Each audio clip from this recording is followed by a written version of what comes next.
Hey guys, gals, and other pals, welcome to part 4 of my Plants vs Zombies Without Ranged Plants series. Yes, you heard that right, part 4. Go check out any of the previous parts if you haven't. Speaking of previous parts, thank you all so much for your continued support on this series. These videos are incredibly fun to make, and I am glad you all seem to enjoy them. Actually, I'll do you a favor. I'll stop yapping about boring YouTube stuff and continue doing the challenge right now if you press both the like and the subscribe button. Alright. Let's begin. Day 1 is your average world introduction, so you can probably guess how difficult it was. We're also introduced to one of the world gimmicks, the sliding tiles. As their name suggests, these tiles slide zombies towards whichever direction they're pointing at, causing them to switch lanes. I have to admit, I'm a really big fan of this gimmick. It allows for some really interesting level design, and I can't wait to see what the developers have cooked up for us. We also unlock a brand new plant, the hot potato. But you know what's better than unlocking new plants? Unlocking new champions. That's exactly what today's sponsor Raid Shadow Legends allows you to do. And let me tell you, there's over 800 of them, all of which are fully customizable, so there's plenty for you to unlock. But what if I told you that that's not even the best part? New players can win a free gaming console and $10,000 worth of Amazon gift cards. But how do you participate in this awesome giveaway? Raid is celebrating the arrival of spring in Teleria with a very special spring hunt event, and all you have to do is find the hidden items around the Mistwood. Simply download Raid using my link, go to springhunt.plarium.com, enter your Raid ID, and begin your hunt. Coincidentally, Raid is holding a Community Weeks event too, a 6-week-long celebration of their great community. During this period, there are a ton of in-game activities and rewards for both new and existing players. And the best part? You get the legendary champion Chronicler Adlin for free by simply logging in for 7 days between April 11th and July 8th. Adlin is genuinely one of the best supports. She can put enemies to sleep without even hitting them, and on top of that, she can restore destroyed max HP. Like, that's actually nutty. So, what are you waiting for? Click my link in the description or scan my QR code to get a bunch of exclusive items, which are only available through my special link. You'll receive a starter pack with a bunch of stuff, including the epic High Elven champion Terrell. But that's not all. You'll receive another starter pack once you reach level 25, which includes the epic champion Rector Drath. Both of these are top tier epic champions, so I highly recommend you get a hold of them. And if that wasn't enough, you can also use promo code SPRINGHUNT24 for even more loot. You can find me in game under the name Nankeroo, and if you're quick enough, you can even join my clan. Just click the link in the description or scan the QR code and we can become legends in Teleria together. Day 2 introduces Frostbite Caves' other gimmick, the freezing winds. In comparison, this gimmick kinda sucks. Every so often, freezing winds will sweep across the screen, which will slowly but surely freeze your plants. It is an incredibly annoying gimmick to deal with, especially when our only real counter is Snapdragon. As for this level, there's not much to say. We start off with a bunch of frozen plants who help us out, but that's about it. Day 3 is our first conveyor belt level, and yeah, I'm honestly convinced that this level's sole purpose is to advertise the Hurricane. Day 4 introduces our first brand new zombie of the world, the Hunter Zombie. This man constantly lobs snowballs at your front line, trying his absolute hardest to freeze them. I imagine that he's an absolute pain in any other playthrough, since the frozen plants do block projectiles, but melee plants luckily have no such issue.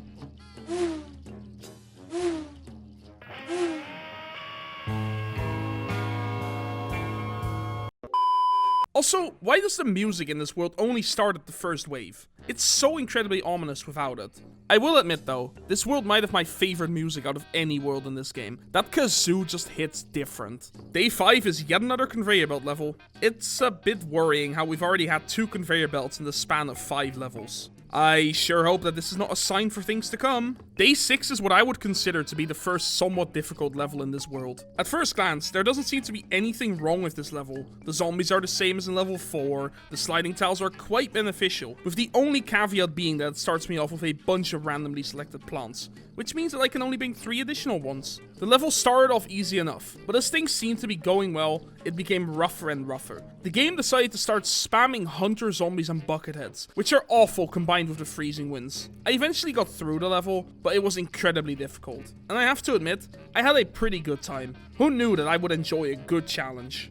I'll be honest with you, the only notes I have written down for Day 7 are, Day 7, pretty easy level. Spike Rock is sick. So yeah, that's neat. Day 8 is yet another conveyor belt level. Like, genuinely, why are there this many? I guess I'll just have to go and give you a spore update instead. Yay!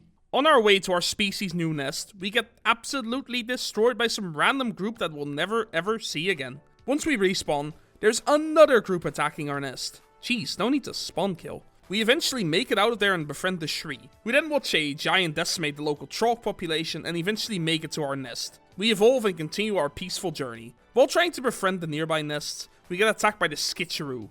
We take some of them out, but eventually get slain in the process. We befriend the Odge, wipe out the Babs, and befriend the Peedle. We then finally rid this world of the Skitcheroo once and for all. We then befriend the Bella and the Gremlo, and while doing so, we encountered a spaceship. You know, back when I played Spore for the first time, I was convinced that these were controlled by other players. On our way to befriend the last few nests in the area, we encountered the Buh. This had absolutely zero impact on our playthrough, I just really wanted to show you the Buh cat. We then befriended the Inayellows, and while in the process of befriending the Osgold, we made it to the tribal stage. We do the dirty while our friends watch, evolve for the very last time, and finally enter the tribal stage. Oh, and we also have our first encounter with the Blockhead zombie. But I don't think anyone cares, really. Like, genuine question. Is there anyone out there whose favorite zombie is the freaking Blockhead zombie? Like, imagine discussing your favorite PvZ2 zombie with your friends, and one of them brings up the Blockhead zombie. You should probably not be friends with that person anymore. Day 9 introduces the Dodo Rider zombie, who will try his absolute hardest to fly over both the sliding tiles and plants such as Potato Mine. I honestly quite like this zombie, as they fundamentally change the way you approach levels. The tiles naturally funnel zombies into a select few lanes, so you're forced to actually react to them. I also quite like the sound they make. Oh, and I also bought Toadstool, so you'll be seeing him quite a bit. I don't know how strong he is exactly, but he looks very cool. Why have we already had 4 conveyor belts in the first 10 levels? Like, I don't even hate conveyor belt levels, but this is getting ridiculous. Please, allow me to use my own plants, I beg you. Day 11 is a pretty interesting level. We start off with a bunch of pre-picked plants, which includes both the Chili Bean and the Chart Guard, with tiles that slowly funnel every flightless zombie into the bottom row. This level, while quite challenging, is extremely fun. Chart Guard is absolutely nuts, with its ability to single-handedly stall massive waves of zombies. Toadstool also proved itself to be quite useful in this level, with it making short work of any and all dodos. After beating this level, we also unlocked the Chart Guard, which I am very excited to put to use. I think we found another mainstay of the run. Day 12 is a Last Stand level, which I first tried with a bunch of Spikeweeds, Spike Rocks, and Snapdragons, but I kind of forgot about the Dodo Rider. I then tried this stupid setup, but I failed miserably. I eventually decided to bring back the Goat, which made things slightly easier. I still managed to lose 2 of them though. Day 13 is a Flower Line level, which Toadstool dealt with quite easily. This level also brought back the Gargantuar, which admittedly scared me quite a bit. Luckily though, Toadstool absolutely demolishes them. Day 14 is another level with nothing but pre-picked plants, so I guess we're just skipping this one. Day 15 wants us to protect 2 endangered pepper poults, which really isn't that difficult. This level has also cemented my love for Toadstool. It's just such a fun plant to use. Toadstool and Chart Guard also make for such a good combo. Being able to stall time for Toadstool to chew is amazing. Day 16 and... Day 17 introduces the Troglobite zombie, which pushes frozen blocks forward, crushing any plants they get into contact with. Dealing with him is a lot easier than it sounds. Honestly, this level was a cakewalk. Also, does anyone know why there are just frozen fume shrooms here? Like, the Dark Ages are a good long while away. Day 18 is another conveyor belt level, yay! I honestly have nothing else to add. I guess it's interesting that Citron is one of the available plants. I don't know. Day 19 is a pretty easy level with a couple of pre-picked plants. We also unlocked the Stunnion, a pretty neat plant that we can actually use. Day 20 isn't difficult per se, it's just extremely annoying. The constant Troglobite spam got old pretty freaking fast. Day 21 is yet another conveyor belt level. This level is literally just an ad for the Flame Pea Shooter. The Magnet Room is also here. Why? I don't know. Day 22 introduces the final new zombie of this world, the Weasel Hoarder zombie, which is just a Chicken Wrangler clone. And just like the Chicken Wrangler, it is absolutely awful to deal with. At least Toadstool one-shots it, I guess. There's also 3 frozen Guacodals here.